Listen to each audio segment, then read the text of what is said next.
Deklarasyon sa Bureau of Animal Industry, hulaton sa provincial government sa pagdeklara kung ASF infected area na ang probinsya.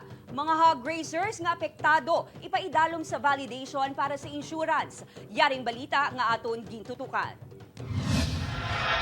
Sa pinakahuling report sa Provincial Veterinary Office, kutob May 29, 2023, naglabot na sa 6,774 ka mga baboy ang nagkalamatay sa Negros Occidental bangod sa nagkalain-lain na pamalatian.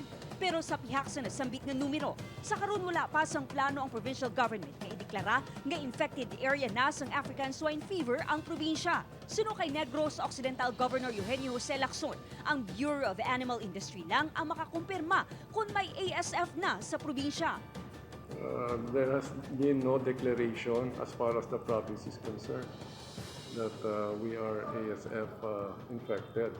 I think we have been very consistent from the beginning that until such time the BAI will proclaim us as ASF infested or infected, the province will not declare such. Sa subong agud makontain ang mga baboy nga apektado kag malikawan ang paglaton-laton, may zoning map nga ginhatag ang DA. This was also given by the DA-BAI, putting color coding already. No? So as far as the province is concerned, there are the pink zone, which is the buffer zone, and of course there are the green zones. No? Ang mga manubaligya sang baboy sa Bacolod City, nagapamirdihan na humalin sa nakalista sa duha ka kaso sang ASF.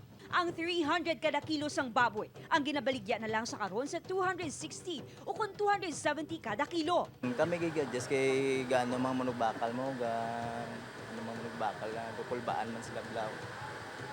Tungod sa balita. Adjust kami. Samtang nagapadayo naman ang pagpang-validate sa Philippine Crop Insurance Corporation sa numero sang hog raisers nga apektado para matagan ang mga ining sang insurance. Upod kay Reynald Castillo ay Lynn Pedreso. One, Western Visayas.